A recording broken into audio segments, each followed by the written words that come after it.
So start करते आज का lecture. So this is the fifth lecture of chapter number 13, surface area and volume. Okay, metallic. Sir हमारे school में trigonometry चालू किया है. अब टाइम नहीं वेस्ट करना है, डायरेक्टली स्टार्ट करते हैं एक्सरसाइज.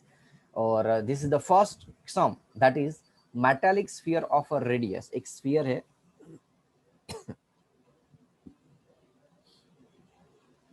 मेटालिक स्फीयर जिसका रेडियस 4.2 है, melted to recast in the shape of cylinder. उसमें से क्या बनना है? सिलेंडर बनाना है. सिलेंडर जिसका रेडियस कितना है बच्चों? 6 सेंटीमीटर. क्या है रेडियस? 6 सेंटीमीटर. स्फीयर है जिसका रेडियस है 4.2. मेल्ट करके उसको सिलेंडर बनाना है जिसका रेडियस है 6. Now find the height of the cylinder. क्या फाइंड करना है बच्चों?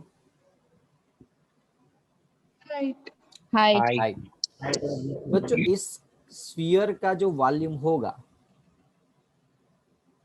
वही इस सिलेंडर का वॉल्यूम होगा, हा कि ना? यस सर स्फीयर का वॉल्यूम का फॉर्मूला क्या है? 4/3 pi r cube. 4/3 pi r cube cylinder का है pi r square h. Pi r square h. अब देखो यहाँ जो स्फीयर का रेडियस दिया हुआ है दैट इज 4.2 सेंटीमीटर. वो कितना दिया हुआ है? 4.2. और इसका है 6. 4.2. ओके, इसकी हाइट आपको नहीं दी है तो हम h ले लेते हैं. ये r1, ये r2. पाई पाई खचप खचप 4/3. बच्चों r1 क्यूब कितना दिया हुआ है? r1 ये स्फीयर का 4.2 is equals to r2 cylinder sir का. आपकी स्क्रीन पे कुछ दिख नहीं रहा, मतलब 4/3 आपने फॉर्मूला डाला तब तक ही दिख रहा है, उसके बाद आपने कुछ लिखा हुआ नहीं. लेगिंग हो रहा है ना, डेट मीन्स सर अब लेगिंग हो रहा है ना. Yes sir. चलो बच्चों, तो वॉल्यूम ऑफ स्फीयर का फॉर्मूला क्या था? 4/3 pi r cube. Volume of Yes, cylinder का पाई आर स्क्वायर एच. याद करें. ओके, r1 की जगह कितना था बच्चों? 4.2 डाल दिया मैंने. 4.2. सर r2 कितना दिया हुआ है बच्चों? 6. 6. तो r2 की जगह 6 डाला. h फाइंड करना है. देखो यस 6 का स्क्वायर इस साइड ले लेंगे हम तो क्या होगा बच्चों? ये जो 6 दिख रहा है आपको, वो 6 का स्क्वायर 36 होता है. उसको नीचे ले लेते हैं. Yes divide by 36. Divide by 36. ये 6 का स्क्वायर था, वो नीचे आ गया. अब उसको सोल्व करोगे तो आपको h मिल जाएगा. कर लोगे? Yes yes sir. पक्का ना? Yes sir. सर. ओके, मैंने स्क्रीन शेयर चेंज स्क्रॉल करके सेकंड नंबर का क्वेश्चन स्क्रॉलिंग किया. जैसे आपको क्वेश्चन दिखे तो बता दो, तुरंत मैं क्वेश्चन समझाना स्टार्ट करूं. सर दिखा. सर दिखा. दिख रहा है. ओके ओके, चलो. क्वेश्चन क्या है? Metallic sphere of the radius 6, 8 and 10 centimetre respectively are melted. 3 sphere है, उसको मेल्ट करके हमें क्या बनाना है बच्चों? बड़ा सा सिलेंडर बनाना है. जैसे समझो कि ये 3 स्फीयर है, छोटे छोटे. ओके, दिखा 3 स्फीयर? No sir. अब दिखेगा. थोड़ा वेट करो, पेशेंट रखो यार. 6 सेंटीमीटर का, 8 सेंटीमीटर का, 10 सेंटीमीटर का, ऐसे 3 स्फीयर दिखे. यस सर दिखे सर. 12 से 13 सेकंड का लेगिंग है. चलो, अब उसमें उसको मेल्ट करके हमने क्या किया? एक बड़ा सा सॉलिड सिलेंडर बनाया. देखो तो, सर सिलेंडर नहीं स्फीयर. अरे सॉरी स्फीयर बनाया. ओके, तो find the radius of the resultant sphere. यानी कि जो बड़ा वाला स्फीयर दिख रहा है ना आपको, उसका क्या करना है हमें? रेडियस फाइंड करना है. रेडियस फाइंड करना. अब हम क्या करेंगे? ये तीन स्फीयर का वॉल्यूम का अलग अलग एडिशन करेंगे. उसका वॉल्यूम ये बड़े स्फीयर के वॉल्यूम जितना होगा बच्चों. यस. ये जो 3 स्फीयर दिख रहे हैं उसका वॉल्यूम हम ले लेते हैं V1, V2 और V3. उसका एडिशन करेंगे तो उसका आंसर आएगा total volume of big sphere, जो बड़े स्फीयर है ना उसका। अब दिखा देखो V1 V2 V3 लिखा हो। Yes, sir. Okay, Yes. Volume of sphere का फॉर्मूला क्या है ये छोटे छोटे वॉल्यूम का बच्चों? 4/3 pi 4 by r 3 pi r cube. तो हर एक के अंदर 4/3 pi r cube, 4/3 pi r cube, 4/3 pi r cube डाल देंगे। Yes, sir. ओके, देखो दिखा 4/3 पाई आर क्यूब ला मैंने वो। Yes, sir. Yes, sir. Yes, sir. Yes, sir. अब 4/3 पाई 4/3 पाई 4/3 पाई हर एक के अंदर कॉमन निकाल लेंगे और कट कर देंगे बच्चों। Yes, Yes, sir. sir. Okay, अब ये जो समझ में आया कि नहीं? अब क्या बचेगा बच्चों? R1 cube, R2 cube, R1 R3 cube, right? अब देखो R1 कितना दिया था, R2 कितना दिया था, R3 कितना दिया था, क्वेश्चन में देख के बताओ। 6, 8 and 6, 10. 8, 10. 6, 8, 10. तो हम क्या करेंगे, R1, R2 और R3 के अंदर ये 6, 8 और 10 डाल देंगे बच्चों। Yes, sir. Yes, sir. समझ में आया? दिखा आपको मैंने 6 डाला वो। Yes, sir. Yes, sir. Okay, 6 का क्यूब क्या होगा बच्चों?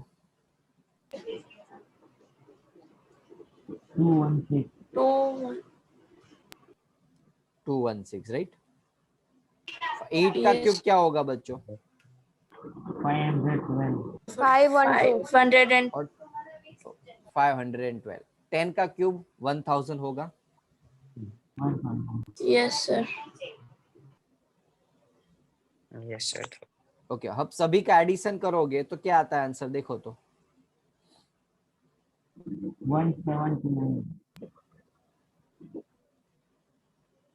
1729. 1729 आता है, राइट? 1728. Sir, 28 आएगा ना? 2, हाँ, 8. 1728 दिखा मैंने, लिखा वो देखो तो। Yes, sir. Yes, दिखा। sir. ओके, एक मिनट हो बच्चों। अब ये 1728 किसका क्यूब है, कोई बता पाएगा?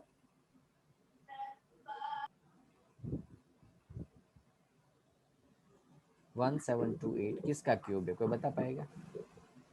अब जिसको नहीं पता चला वो मैंने साइड में 1728 लिखा हुआ है, देखो तो, दिखा आपको पहले? Yes, Sir, 12 का. ओके, 12 का। अब कैसे पता चलेगा? तो देखो पहले तो हम क्या करेंगे, ये जो वैल्यूज होते हैं उसको ऐसे टुकड़ों में कन्वर्ट करेंगे। जैसे यहाँ क्यूब निकाले तो 3 डिजिट के पार्ट्स कर दिए, तो लास्ट से स्टार्ट करेंगे, ये 3 डिजिट और ये 1 डिजिट बचा। अब लास्ट डिजिट क्या है बच्चों? 8 है।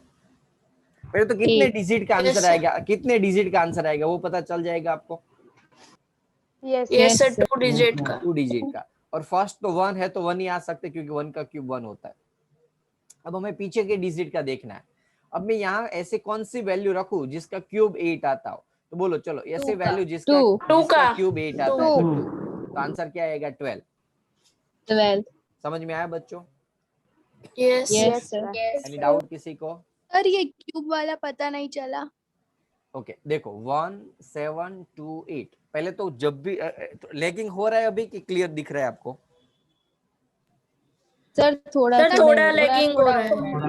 अब देखो मैंने 1728 लिखा, देखो तो, दिखा आपको?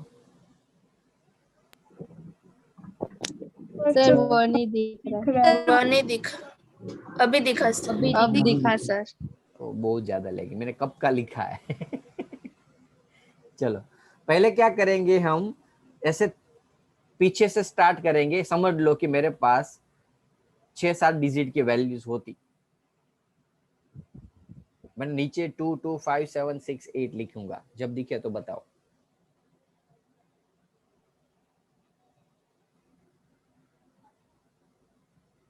दिखा सर, सर। सर दिखा सर। Okay. अब हम क्या करेंगे, पीछे से 3-3 के टुकड़े करेंगे, पीछे से 3-3 के टुकड़े करेंगे।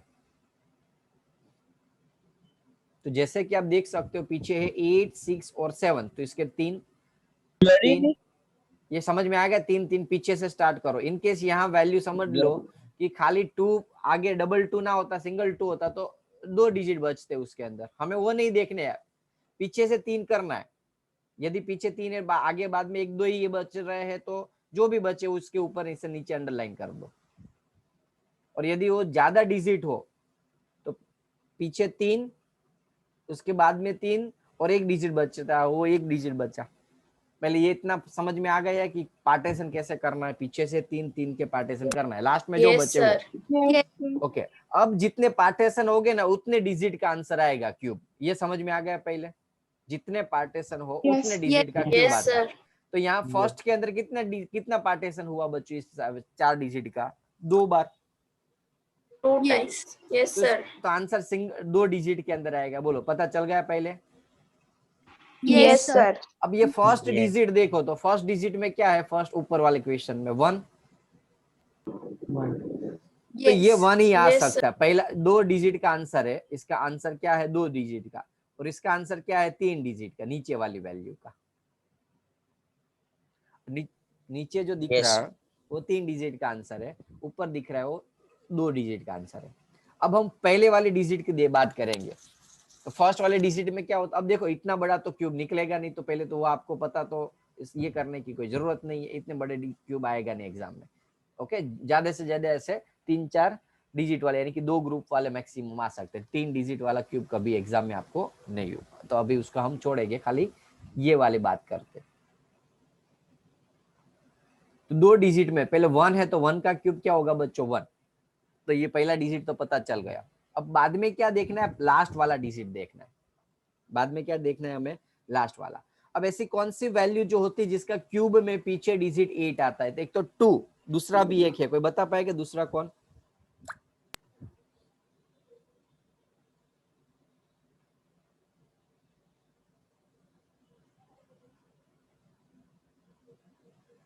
दूसरा कौन पीछे हो सकता है? 2 का क्यूब में तो 8 आता ही है बच्चों। 8 का क्यूब 512 आता है। सॉरी, वो तो पीछे 8 आना चाहिए ना हमें। सोचो पीछे 8 आ रहा है, ऐसा कोई है?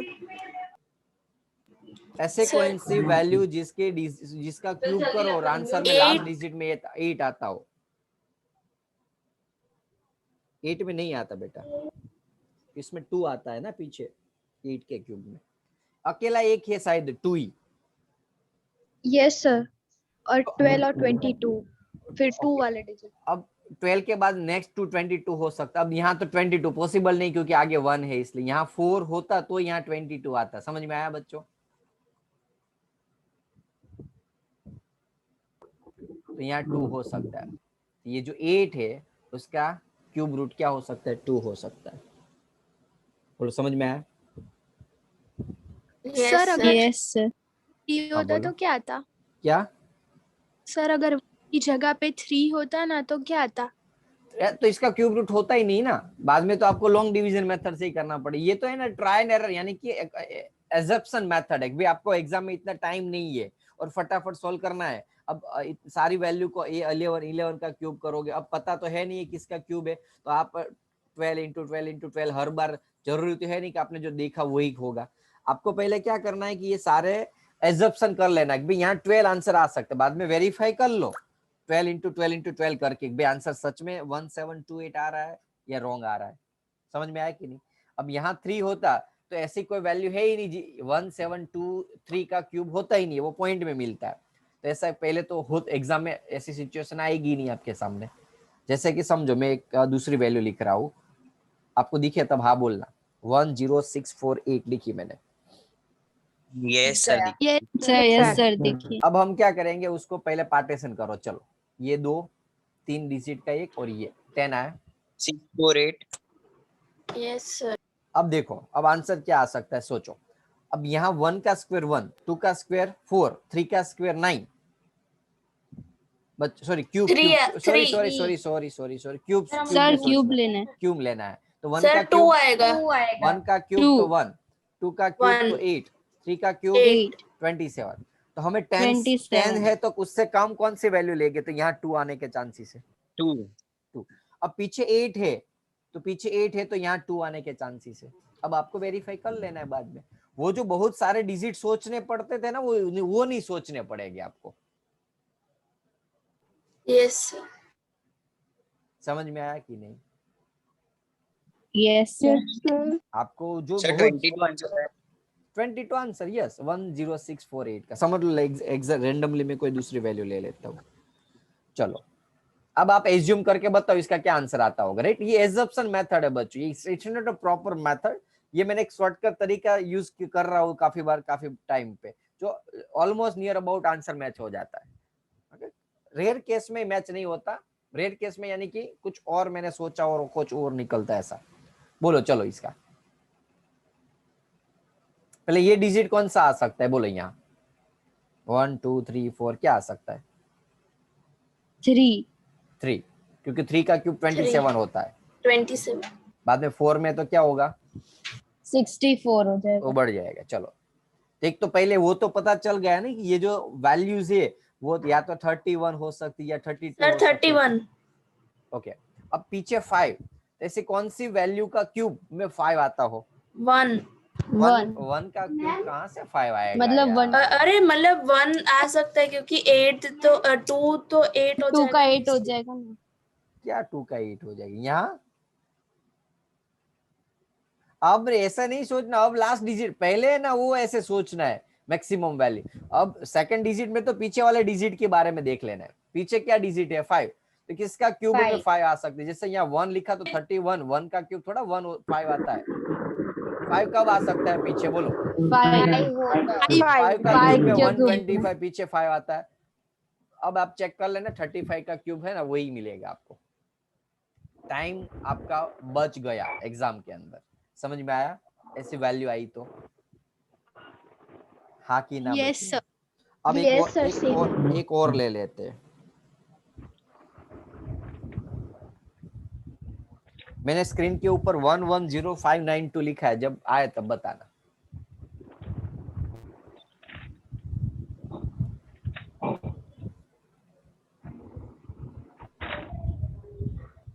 बहुत लेगिंग है यार, कब का लिख दिया मैंने? आ गया सर। सर आ गया. आ गया बच्चों? Yes Yes sir. अब कितने टुकड़े हो गए पहले बोलो चलो? 2 2 ओके, फर्स्ट 2 डिजिट आएगा आंसर में, राइट? पहला वाला डिजिट क्या आ सकता है? सर 4 4, यस, क्योंकि 5 का क्यूब क्या हो जाएगा? 125 बढ़ जाएगा। 125. ओके, अब लास्ट डिजिट देखो तो 2, किसके क्यूब के अंदर पीछे 2 आ सकता है, बोलो? 8, यस, क्योंकि 8 8 जा 64, 8 जा 512 आता है। 8 क्या आ सकता है बच्चों? 2 तो पीछे क्या होगा? सॉरी 2 नहीं 8, 8 का क्यूब में 2 आता है पीछे। समझ में आया कि नहीं? Yes sir. Yes, sir. अब क्लियर कि अब जरूरत पड़ेगी और सर क्लियर ना? Clear है sir. तो ऐसे क्यूब Yes. निकालोगे तो आपका टाइम बच जाएगा, क्योंकि अभी आपको क्या एक तो लाइन समझ में आ गई कि पहले कौन सा डिजिट हो सकता है और बाद में वो पता चल गया कि लास्ट डिजिट क्या हो सकता है। चेक कर लेना, अब ज्यादा टाइम नहीं जाएगा ना आपको। अब खाली एक ही वैल्यू का क्यूब करना है, एक ही वैल्यू का। अदरवाइज तो क्या आपको पता ही नहीं है कितने डिजिट का आंसर होगा और वो डिजिट में कौन सी वैल्यू होगी, तो आप ज्यादा सोच सोच के भी टूट जाओगे। और आप क्या करोगे उसमें? ये वाली मेथड करोगे, प्राइम फैक्टराइजेशन। एक तो ये मेथड थी आपके पास प्राइम फैक्टराइजेशन वाली मेथड बच्चों, प्राइम फैक्टराइजेशन वाली Yes, मेथड sir. पता ही है। अब Yes, उसमें sir. आपको यस सर अब इस उसमें आप देखो 110592 का करना बैठो, कितना टाइम जाएगा? Yes sir. यस सर तो कॉमन सेंस है कि ये मेथड थोड़ी इजी रहेगी आपके लिए, टाइम सेविंग मेथड रहेगी। एनी डाउट बच्चों? No No, sir. No, sir. Okay, आज बच्चों थोड़ा लेगिंग हो रहा है, सो डेट्स वाई हम रीज्वाइन नहीं करेंगे आज के सेशन में। नेक्स्ट सेशन में हम या तो कल में ना एक्स्ट्रा सेशन ले लूंगा आपका लेक्चर का, कि कल 2 लेक्चर रख देंगे, मैथ्स का और चिंतन सर का, दोनों का, हो ना? यस सर क्योंकि आज मैं शायद समझाऊंगा ना तो भी आपको पता नहीं चलेगा, लेगिंग बहुत ज्यादा हो रहा है इसलिए। ओके बच्चों? Yes, sir. आज का Yes, सेशन में कल एक्स्ट्रा थोड़ा टाइम लेके ले लूंगा, हो ना। चलो आज इतना रखो क्योंकि बहुत लेगिंग हो रहा है। ओके, और इंग्लिश ग्रामर का लेक्चर है तो ईच एंड एवरी स्टूडेंट्स को अटेंड करना है। अब गुजरात बोर्ड है ऐसा नहीं, सभी को सभी लेक्चर अटेंड करने होंगे। ओके, अब बोर्ड चला गया, अब निकल गया। हाँ, एसएस के जब लेक्चर हो गए तब आपको अलग अलग लेक्चर्स के टाइम भेज देंगे, बाकी के तो लेक्चर्स कॉमन रहेंगे आपके। Okay, sir. ओके, और दूसरी चीज